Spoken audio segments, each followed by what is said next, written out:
মাত্র 4 মিনিট। হ্যাঁ, 4 মিনিটেই সোল্ড আউট এশিয়ান কাপ আছে বাংলাদেশ ভারত ম্যাচের টিকিট। তবে দেশের বিভিন্ন জায়গায় বড় পর্দায় খেলা দেখার সুযোগ বাড়িয়ে রেখেছে বাফুফে।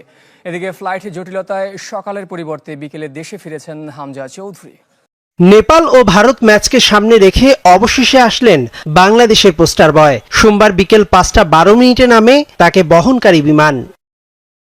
বেলা 12টায় আসার কথা থাকলেও ট্রাফিক জ্যামে পড়ে ফ্লাইট মিস করায় 5 ঘন্টা পর বাংলাদেশে আসলেন হামজা। এয়ারপোর্ট থেকে সোজা গন্তব্য টিম হোটেলে। মঙ্গলবার দলের সঙ্গে করবেন প্রথম অনুশীলন।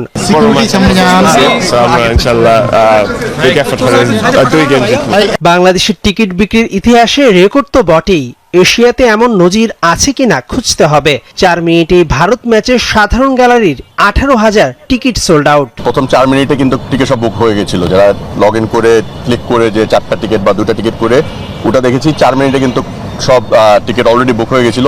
তারপরে আরো 10-15 মিনিট লেগেছে পেমেন্ট আসতে, অনেকগুলি ফেল হয়েছে। ওইটা আবার ফেল যেগুলি ছিল ওগুলি আবার অনলাইনে আসতে একটু সময় লেগেছে। বাট উইথিন 20 মিনিট থেকে 22 মিনিটের ভিতরে আমরা আলহামদুলিল্লাহ সব গ্যালারি টিকিট সোল্ড আউট করেছি। টিকিট ছাড়ার 1 মিনিট আগ পর্যন্ত 10,200 দর্শক অনলাইনে ছিল। তো 10,200 দর্শক যদি 2টা টিকিটও করে কিনে কটা টিকিট যায় আপনি একটু বলেন? 10,200 যদি 2টা টিকিট করে অলরেডি সোল্ড হয়ে যায়। তো আমাদের হাতে রাখার সিস্টেমটা কই? আমাদের হাতে রাখার চান্সটা কই এখানে? তবে অনেকেই টিকিট না পাওয়ায় ক্ষোভে টিকিট বিক্রির প্রক্রিয়া নিয়ে প্রশ্ন তুলেছেন। এই টিকিট কিনতে প্রায় 21,000 মানুষ আগে থেকেই নিজেদের ইমেল দিয়ে রেখেছিলেন। দর্শকের চাহিদা অনেক বেশি। আমাদের স্টেডিয়ামের ক্যাপাসিটি মাত্র সীমিত 22,200 না কত, ওটার ভিতরে গ্যালারিতে মাত্র 18,000 কত দর্শক। তো আমাদেরও তো ক্যাপাসিটি লিমিটেড। দর্শকের চাহিদা আছে, আমরাও খুব দুঃখিত যে আমরা বড় কোনো স্টেডিয়াম পাচ্ছি না। বাট ইনশাল্লাহ যদি আগামীতে যে সরকার আসবে আমরা গবেষণা করব যেন আমাদের একটা বড় স্টেডিয়াম হয়, আমাদের যেন একটা নিজেদের মাঠ থাকে, আমাদের যেন নিজেদের একটা সিস্টেম থাকে। সোমবার কিংস অ্যারেনায় অনুশীলন করেছে বাংলাদেশ জাতীয় ফুটবল দল। নেপাল ম্যাচের আগে মঙ্গল ও বুধবার মোট 2টি অনুশীলন সেশনে হামজাকে পাবেন head coach Javier Cabrera.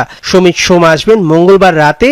Samit আসার আগেই বাংলাদেশে আসবে 13 নভেম্বরের প্রতিপক্ষ দল নেপাল।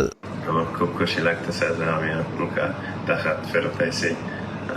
বড় গেম হইব ইন্ডিয়ার সঙ্গে ইনশাল্লাহ। অনলাইনে ছাড়ার মাত্র 4 মিনিটের মধ্যে টিকিট সোল্ড আউট, তাই সিংহভাগ ফুটবল প্রেমীদের সঙ্গী হয়েছে হতাশা। প্রথম 4 মিনিটে কিন্তু টিকিট সব বুক হয়ে গেছিল। যারা লগ ইন করে ক্লিক করে যে 4টা টিকিট বা 2টা টিকিট করে ওটা দেখেছি, 4 মিনিটে কিন্তু সব টিকিট অলরেডি বুক হয়ে গেছিল। তারপরে আরো 10-15 মিনিট লেগেছে পেমেন্ট আসতে, অনেকগুলি ফেল হয়েছে। ওইটা আবার ফেল যেগুলি ছিল ওগুলি আবার অনলাইনে আসতে একটু সময় লেগেছে। বাট উইথিন 20 মিনিট থেকে 22 মিনিটের ভিতরে আমরা আলহামদুলিল্লাহ সব গ্যালারি টিকিট সোল্ড আউট করেছি। যারা টিকিট পাননি তাদের সুযোগ থাকছে বড় পর্দায় ম্যাচ দেখার।